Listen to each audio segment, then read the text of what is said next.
L, मतलब ये भी डायमेंशनली एकदम करेक्ट है। तो 5 नंबर यहाँ पर हमको मिल गए, कोई दिक्कत नहीं है, 5 नंबर हमने यहाँ पर लूट लिए। अब आगे क्वेश्चन है नेक्स्ट वाला पार्ट, देखिए इसमें बी पार्ट है। अच्छा ठीक है, तो पहला पार्ट हो गया फर्स्ट 17 ए का, फर्स्ट पार्ट हो गया, सेकेंड पार्ट हो गया। देन थर्ड पार्ट है find the dimension of A and B in the relation first.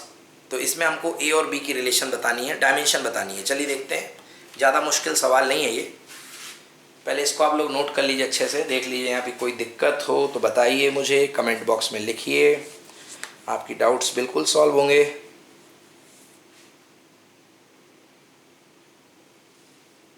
चलिए हो गया समय, आगे चलते हैं।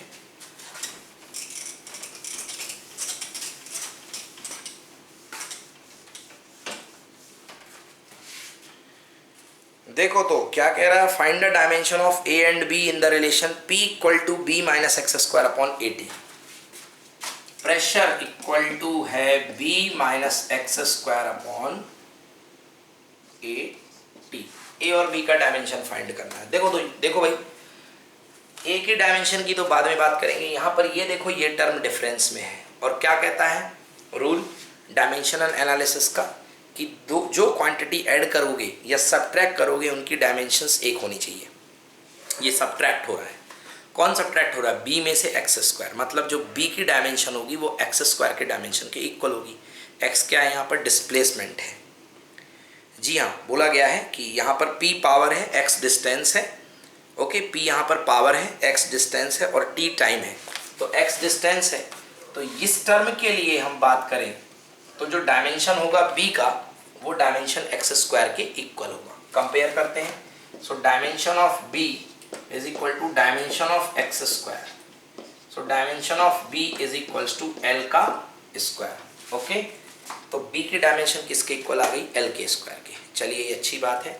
तो मतलब ये जो पूरा ऊपर का टर्म है इसका डायमेंशन किसके इक्वल होगा, एल स्क्वायर के। थोड़ा सा इसको और सिंप्लीफाई करता हूँ, आपको समझ में आएगा। Dimension formula of p is equal to dimension formula of, देखो ये लेंथ का स्क्वायर है, ये भी लेंथ का स्क्वायर होगा, अभी निकाल लिया कि b की डायमेंशन लेंथ का स्क्वायर, तो this is equals to l का स्क्वायर अपॉन a का पता नहीं है डायमेंशन, a का पता नहीं है, और t का डायमेंशन क्या होता है, t। क्लियर। तो a का निकालने के लिए आप a को नीचे ले आओ, a को ऊपर ले जाओ। So dimension of a is equals to dimension of t square, sorry l square divided by dimension of p, dimension of t, here it is l square dimension of p का dimension, p मतलब pressure, pressure वही अभी फिर से निकाला था, force upon area ml t की power -2 upon l का स्क्वायर m l की पावर -1 t का पावर -2, तो ये हो गया m l का पावर -1 t का पावर -2 इंटू t। चलिए फाइनल कर दीजिए, a का डायमेंशन इक्वल टू ऊपर आएगा m का पावर -1, l -1 है, ऊपर आएगा +1 हो जाएगा, तो l का पावर 3, यहाँ -2 एंड +2 -1 बचेगा, ऊपर आएगा t की power 1। So this is the finally the dimension of a। Clear है। तो ये हो गया आपके पास dimension of a, no problem, ये आपके पास हो गया डायमेंशन ऑफ a। तो ये हो गया, ठीक है। नेक्स्ट क्वेश्चन है अपने पास पार्ट b का पार्ट 2। अगर f equal to a root x plus B T square है तो आपको क्या बताना है, a और b का डायमेंशन बताना है। This is also very easy question. चलो देखते हैं दोस्तों, ये नोट कर लिया, छाप लो फटाफट।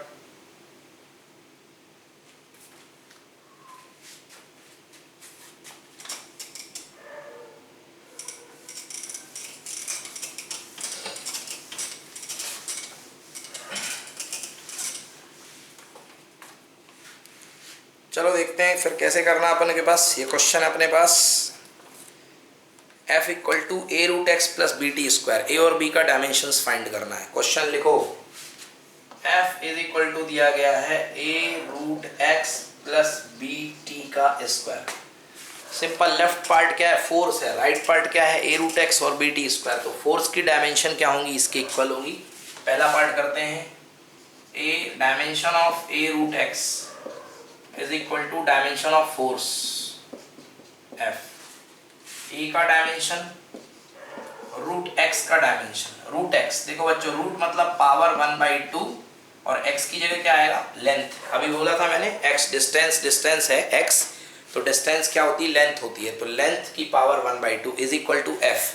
f फॉर्मूला mlt की पावर -2, ये f का। सो a का dimension is equals to mlt का पावर -2 अपॉन l का power 1/2, that is equals to m l की पावर 1 माइनस 1/2 p का पावर -2, क्लियर, m l का पावर 1/2 t का पावर -2, m l का पावर 1/2 t का power -2। This is the dimension of a। ये आपका a का डायमेंशन हो गया। फाइनली कैसे किया, 1/2 नीचे ले गया, 1/2 को माइनस कर दिया, सिंपल है बहुत। अब अपन को निकालना है b का डायमेंशन। तो b का डायमेंशन भी इजी है, वही होगा कंसेप्ट, f का डायमेंशन बी टी स्क्वायर के डायमेंशन के इक्वल होगा। तो लगा दो फॉर्मूला, f का डायमेंशन, डायमेंशनली f का डायमेंशन जो होगा that is equals to b T square ml t की power -2 is equals to b का डायमेंशन इंटू टी स्क्वायर का डायमेंशन। तो भैया t का क्या होता है, कैपिटल T सिंबल की पावर 2, तो ml t का पावर -2 अपॉन t का power 2, that is equals to b, clear. तो ml t का पावर -2 ऊपर जाएगा, t का power -2 is equals to b। So this will be ml t का पावर -4, क्योंकि ऊपर जाएगा तो -4, this is equals to b. So finally the dimension of b is equals to what, ml t का power -4, done। तो ये भी हो गया, सेकेंड पार्ट भी हो गया अपना, है ना। थर्ड है, derive the 3 equation of motion by calculus method. Calculus method से आपको 3 इक्वेशन ऑफ मोशन डिराइव करने हैं, ठीक है। तो सो सिंपल, ये तो बहुत इजी पार्ट है, अपना एनसीईआरटी में दिया है 3 इक्वेशन डिराइव करना, ठीक है ना। तो इसको अपन बहुत इजीली कर सकते हो, इसमें कोई प्रॉब्लम वाली बात नहीं है। नेक्स्ट क्वेश्चन देखते हैं, derive the law of 3 equations of motion. Okay, question number 18। तो ठीक है, ये इजी पार्ट दिया हुआ है, इसमें कोई प्रॉब्लम आपको नहीं होगी।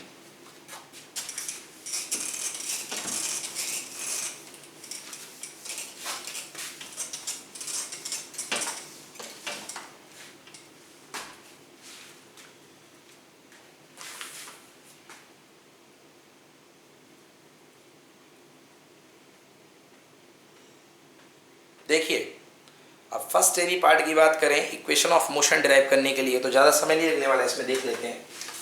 पहला इक्वेशन ऑफ मोशन होता है v equals to u plus A t, clear है।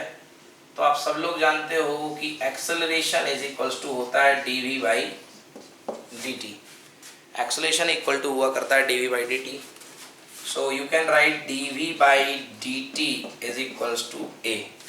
You can write dv by d t equals to a। Glow कर रहा है इस तरफ, dv by d t equals to a। So dv equals to a dt, clear. Now you can put here dv का integration, कहाँ से starting चला, u से, फाइनल कहाँ तक पहुंचा, v तक। a यूनिफॉर्म एक्सेलरेशन मोशन में लगते हैं ये सारे लॉ।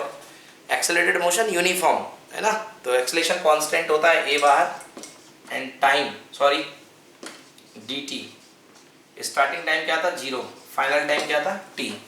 सॉल्व कर लो, ये वाला पार्ट सॉल्व होकर के कितना आएगा, ये वाला पार्ट आएगा v माइनस यू, और ये वाला पार्ट है a, ये वाला पार्ट सॉल्व होकर कितना आएगा, ये वाला पार्ट सॉल्व होकर आएगा t minus 0। So v minus U equal to a into T so पहला लॉ बन गया v equal to U plus A T, note कर लो v equals to U plus A T, ये अपना फर्स्ट लॉ बन गया है ना। ठीक है, नेक्स्ट देखो सेकेंड लॉ वेरीफाई करना है, क्या होता है s equal to u t plus half a t square, मतलब s की एंट्री करानी है ना।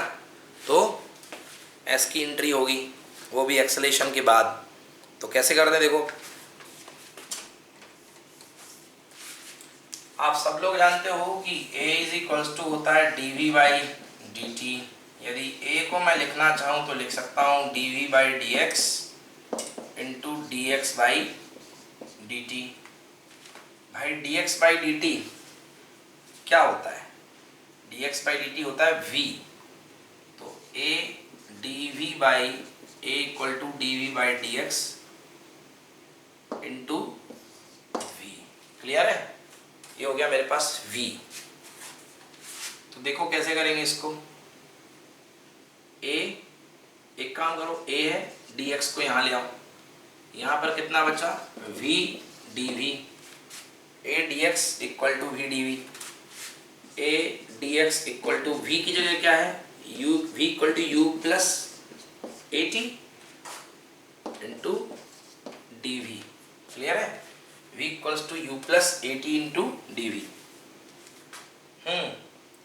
बोलो सही चल रहा है।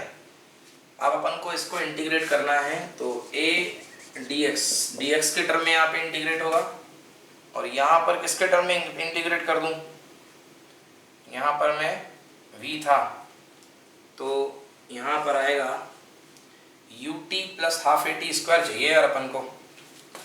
यदि यहाँ पर ut plus half a t square चाहिए है और v के टर्म में इंटीग्रेट करूंगा तो आंसर तो आएगा नहीं, तो किसी और चीज के टर्म में मेरे को यहाँ पर इंटीग्रेट इसको करना पड़ेगा। ठीक है ना। उधर तो देखो यदि एक्सेलरेशन है a dt dv, तो एक्सेलरेशन को किसके टर्म में इंटीग्रेट करूं, v is equals to u plus A T. ये तो बिल्कुल करेक्ट लिखा मैंने, a dx s equal to s चाहिए है, okay okay okay okay, s को लाना पड़ेगा। चलिए तो इसको थोड़ा अल्टरनेट वे में हम करते हैं, ओके, दूसरे तरीके से करते हैं।